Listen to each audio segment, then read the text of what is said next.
Ladies and gentlemen, thanks very much. I am just making a short video on commandment number 4 of our thou shalt not forget commandments, of our 5 commandments.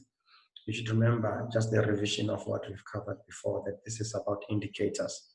Number 4, it's about indicators. It's very important, not forget that. So the most important thing to remember is that there's only 2 types of indicators, one being leading and another one being lagging. What you denote most, that leading indicators are those that tend to oscillators, the market. They've got an opinion of how the market could go next, and these are your trend indicators. So that's the most important thing. So we have indicated that there's thousands and thousands of indicators there, but for the purpose of our trading systems, which is commandment number 5, we're just going to deal with 4. I'm just going to introduce you to 4. These 4 are the ones that we have chosen to be the ones that we rather prefer using than others. And they are moving average. They are the moving averages, the RSI, the MACD, and then there are also there it goes. Let me just quickly go there. So these are the moving average, which is under the trend indicators, and then MACD, the RSI, the MACD, the RSI, and then the stochastic oscillator. The only one that is going to be found under the trend indicators is the moving average. Otherwise, the remaining 3 are all under oscillators on a MetaTrader 4. Let's go and just quickly revise them. This is our chart. I hope that you had a good time to look at how you can use your platform. All indicators are found under inset. And then from there, all the ones that you're looking for, moving averages under trend indicator, there it is. And then from there, under oscillators, we have got stochastic oscillator, relative strength index, and MACD.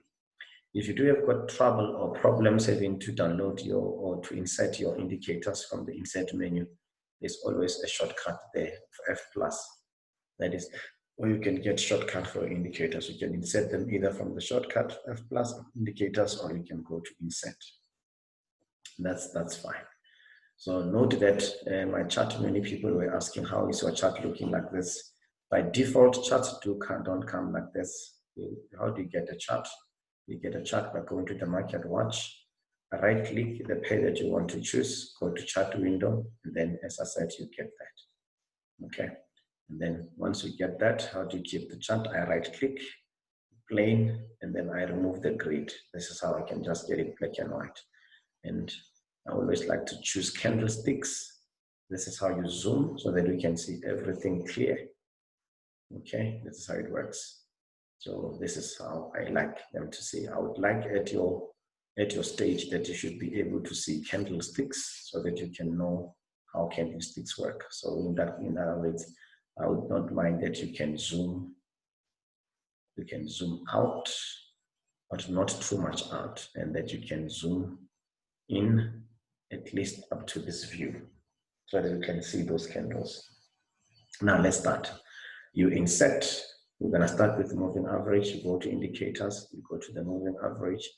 For now, don't change anything because the purpose is for you to just check how the moving averages work. There is the moving average line. Yours could be just much more thinner.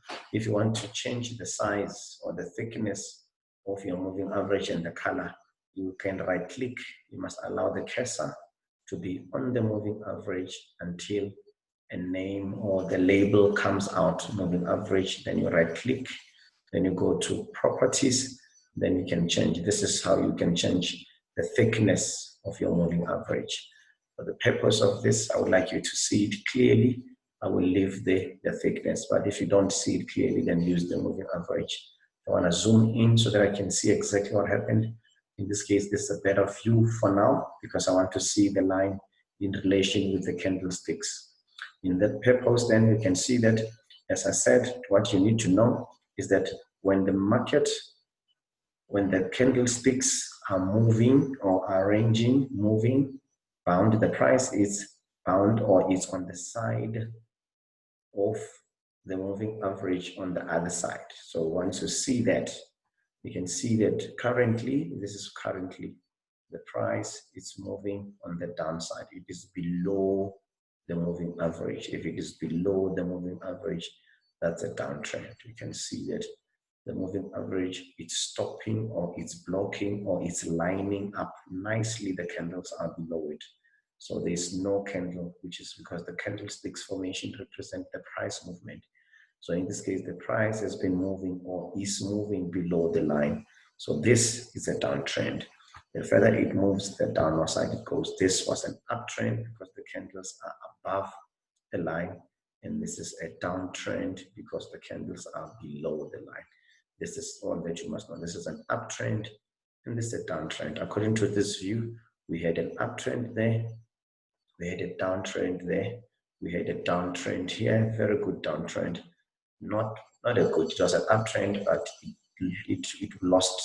it was lost, and then the downtrend. And we are currently on the downtrend on this chart. The chart is an odd Australian dollar, US dollar, and I'm on time frame H4. According to this, the moving average, according to this moving average in this pair, on this time zone, we are in a downtrend. So this is how we interpret moving averages. So keep it like that. The first thing that you need to know is the interpretation of the moving averages. Next, once you're done with that, well done. Then from there we go and insert. And we insert another one. What we're going to be looking for now, we are now going to be looking for the next one is going to be the MACD. Okay, go there to MACD. Don't change anything. There is the MACD. The MACD is inserted. Once inserted, please note that on the MACD, we are looking for you to note and to know, firstly, the bars, these white bars, which are called the histograms of the MACD. And then this red dotted line, which is called the trigger line. And then you can also want to know this smoothing line, which is called the MACD line or the zero line. How do you interpret this? When the histograms or the white bars of the histogram are below the zero together with the trigger line, that is a downtrend. That is a downtrend. And when the histograms together with the trigger line are above the MACD line or the zero line, that is an uptrend. Or when the line histograms keeps moving around together, the trigger line keeps moving around the MACD line or keeps moving around, not going further down, further up. This is called a sideways market. Remember, we've got 2-3 types of trends: uptrend, downtrend, and this is called sideways. Okay, or ranging market, ranging. So this is how the MACD works. So that's how it does. So you just interpret it like that. For now, I'm not going to go into the details of the size of the histograms or the size of the bars, but you can see that this size is not the same like all. It's not really the same. You can see that this one is much thicker or lower, and then from there it comes no more on the same size. So it's never the same size. So the bigger the histograms, the more the momentum. So this is called a reduction in momentum. So it means that there's a problem of the momentum. The trend is still down, but the downtrend is losing momentum. It's like it's deflating. So this is a inflating downtrend. You can see that every time the sellers comes down here, they deflate or they make some form of a wave going down. So that's how it works. So the bigger the histogram, the bigger the momentum. The smaller the histogram, the smaller the momentum. The momentum is getting lost there. That is why you see ultimately the price changed the trend and went to the upside. And then from the down again, just like that. They will always be different.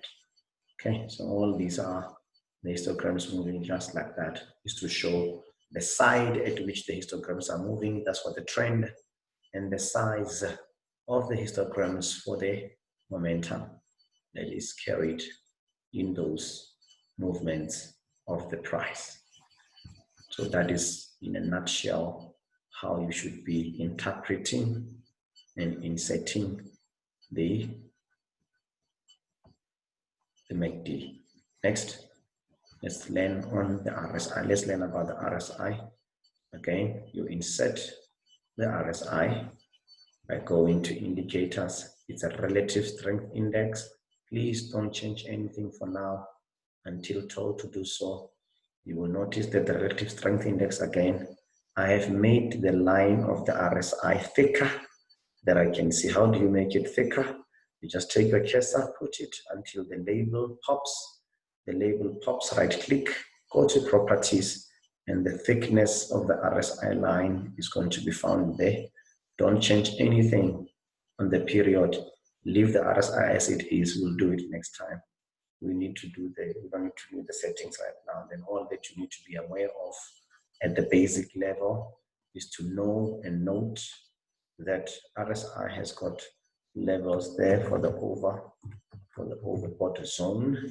So it means that you don't have to buy anymore.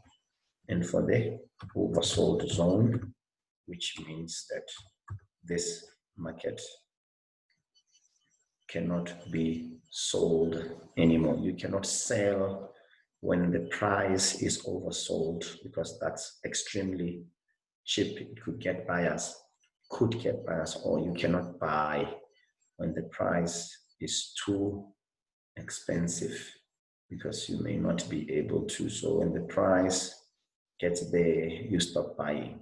When the RSI rather gets here, you stop selling, just like that. So these are the areas that are called exit areas. So instead, those who sold must exit here, exit sell trades or sell entries. If you're on a sell entry, you should exit there. And this is the exit or take profit from buy trades. So it's a warning that if you've got money that you've made, exit there. So where do we buy? Okay, for those who would like to consider buying, there's a 50 line that could be found somewhere there in the middle between the two. When the price moves above, when the RSI, not the price, when the RSI moves, right now the RSI could be nice below, so that's a downtrend. RSI is now at 46, there it is, and 46 is below 50. This would be in a downtrend, and if it is above 50, that's an uptrend. So the price is still in a downtrend according to the RSI. As soon as it passes the 50, that would be in the uptrend. So this is a downtrend, but it's not oversold, no overbought. So it could be time for others to enter some sell trades or sell on these conditions. That is the RSI in a nutshell.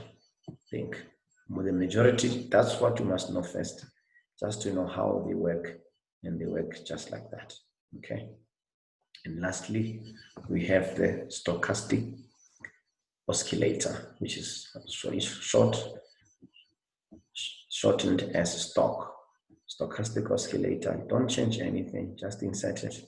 Stochastics also comes in a form looking pretty much like the RSI. I prefer to keep it has got two lines, and I prefer not to make them thicker. And then I just like you to note the same zones that RSI has.